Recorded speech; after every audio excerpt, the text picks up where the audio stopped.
Around 304 BC, a merchant named Zeno was shipwrecked on a trading voyage. He lost nearly everything. Making his way to Athens, he was introduced to philosophy by the Cynic philosopher Crates and the Megarian philosopher Stilpo, which changed his life. As Zeno later joked, "I made a prosperous voyage when I suffered shipwreck." He would later move to what became known as the Stoic, literally meaning painted porch, where Zeno and his disciples gathered for discussion. The name Stoicism comes from this Stoic. People say that Stoicism is a philosophy created just for us who live our lives in the real world in order to make us more resilient, happier, more virtuous, and more wise, and as a result, better people, better parents, and better professionals. Today, we colloquially use the word Stoic to mean someone who remains calm under pressure and avoids emotional extreme. The Roman Emperor Marcus Aurelius, the playwright and political advisor Lucilius Seneca, and the slave-turned-prominent teacher Epictetus are three most famous examples who have the most influence on the success of Stoicism. So what is Stoicism? Stoicism, in theory, is a philosophy. As a practice, it is a set of rules to live by. The Stoics believed that life was complicated, more importantly, that it was exhausting. So to create rules was to help ensure that we stay on the right path, that we don't let the complexity and the nuance of each individual scenario allow us to compromise on the big, high standards we know we hold. In its rightful place, Stoicism is a tool in the pursuit of self-mastery, perseverance, and wisdom. Something one uses to live a great life rather than some esoteric field of academic inquiry. The single most important practice in Stoic philosophy is differentiating between what we can change and what we can't. This idea was then adjusted by William Irvine and developed into three smaller categories: things we can control, things we cannot control at all, and things we can only partially control. More specifically, Group 1 includes your thoughts and actions. Group 2 includes external things such as the weather, furniture, or other people's actions, while Group 3 usually refers to activities that involve the participation of other people, a tennis match, for example. Basically, we should not worry about Group 2 at all. Focus entirely on Group 1 and set clear goals for Group 3. Among them, Group 3 seems to be the most challenging because it relates to the communication with other people or other things. So let's see a specific case study. If in the tennis match, your goal is to win and you don't achieve it, your equanimity in your mind might be disrupted. But if your goal is to try your best, of course, even if you lose, you will approach that result more calmly, right? However, please note that this absolutely does not mean you lose continuously. It's just in the social interaction. You must find a way to protect the peace in your mind. Another example. A flight is delayed because of weather.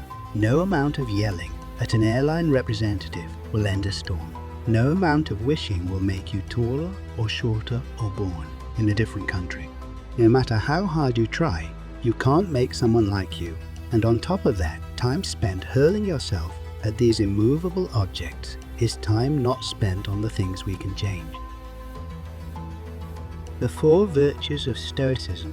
The Stoics believed that everything around us operates according to a web of cause and effect, resulting in a rational structure of the universe, which they called logos. And while we may not always have control over the events affecting us, we can have control over how we approach things. Rather than imagining an ideal society, the Stoic tries to deal with the world as it is while pursuing self-improvement through four cardinal virtues: wisdom, justice, temperance, courage. Wisdom, the ability to use reason and think rationally, our capacity to see things for what they are, free from judgment, bias, and prejudice. This includes our ability to determine what is good, bad, and indifferent. The chief task in life is simply this: to identify and separate matters so that I can say clearly to myself which are externals not under my control and which have to do with the choices I actually control. Where then do I look for good and evil? Not to uncontrollable externals, but within myself, to the choices that are my own. Epictetus. Justice, our ability to treat others with moral integrity, compassion, and fairness. This is the Stoic virtue of being a good citizen and a good neighbor. The virtue of justice in this context is much broader than the way we use the word today, which is often used in a legal context. It extends to how we behave generally as part of a group, and a commitment to justice in your own acts, which means thought and action resulting in the common good, what you were born to do. Marcus Aurelius. Temperance. Temperance is a combination of mindfulness and self-control or self-discipline. The Stoics saw temperance as our capacity to resist the pull of our desires, fears, and passion. However, to do this effectively, we need to be aware of the things that pull at us in this way. This is where the mindful nature of temperance comes into play. Since habit is such a powerful influence, and we're used to pursuing our impulses to gain and avoid outside our own choice, we should set a contrary habit against that, and where appearances are really slippery, use the counterforce of our training. Epictetus. Courage. Courage is our ability to do the right thing, despite pressure not to. Courage is closely connected with temperance, in that they both require us to overcome our passions and desires. However, courage is specifically about overcoming fear or hesitation. This could be stepping in when someone is threatening another person. It can be admitting when we are wrong. It could even be challenging our boss when we think our business is non-compliant. As Seneca, one of the most famous Roman Stoics, wrote, "Sometimes, even to live is an act of courage."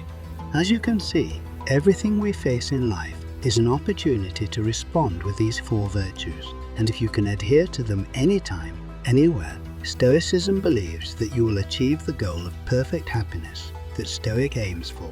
Is Stoicism possible to follow?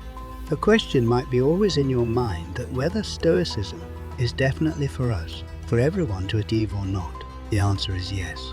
Actually, Stoicism has been a common thread through some of history's great leaders. It has been practiced by kings, presidents, artists, writers, and entrepreneurs.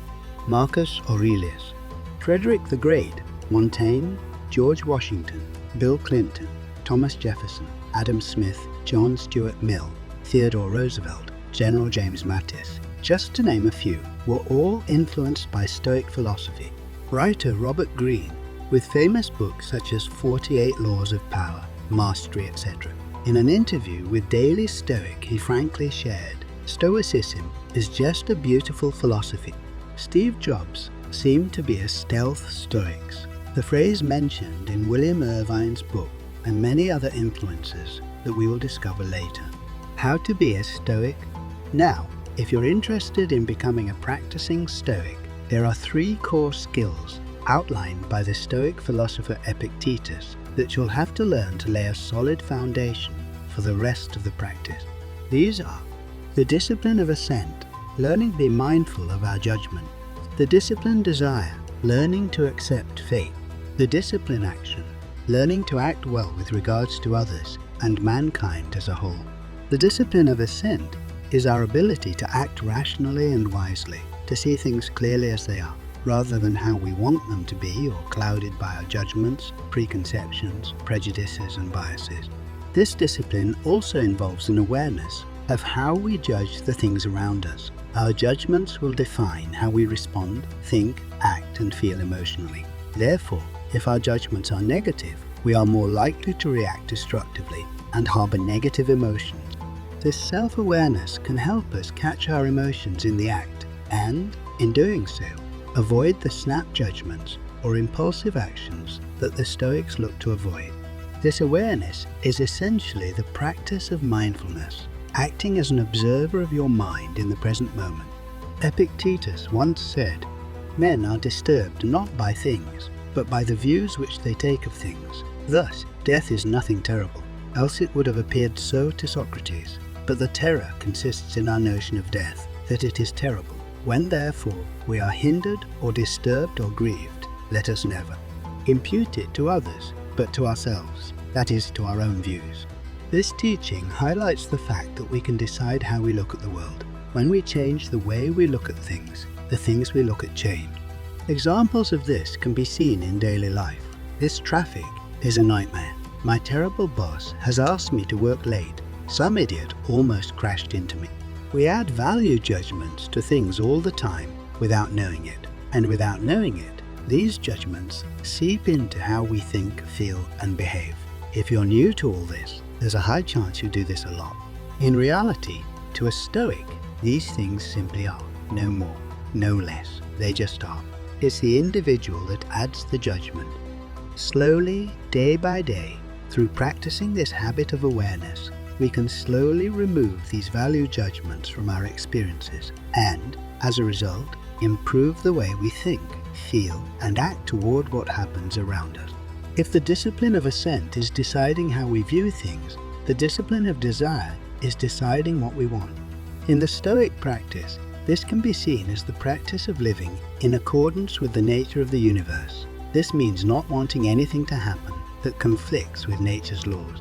Epictetus expresses this in the following quote: "Demand not that events should happen as you wish, but wish them to happen as they do happen, and you will go on well." Life will unfold as a result of nature. People die, storms will rage, things decay, night turns to day, we age, and time goes by.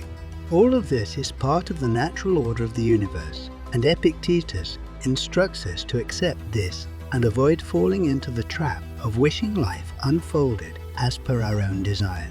This is an important lesson because much of our suffering, our stress, anger, frustration, resentment, or grief comes when we anchor our emotions and feelings to our expectations. Ultimately, the majority of what happens around us is outside our control. The Stoics recognized this and saw that when our well-being is linked to something outside our control, it becomes fragile, bound to rise and fall depending on what happens around us. Generally, the greater our desire for an outcome, the more we suffer when it doesn't happen. Hopefully, those information above has given you a great overview of Stoicism. In the next videos, we will show you some key Stoic practices that will help you thrive in the madness of modernity, step by step, guide you to become a daily Stoic of yourself.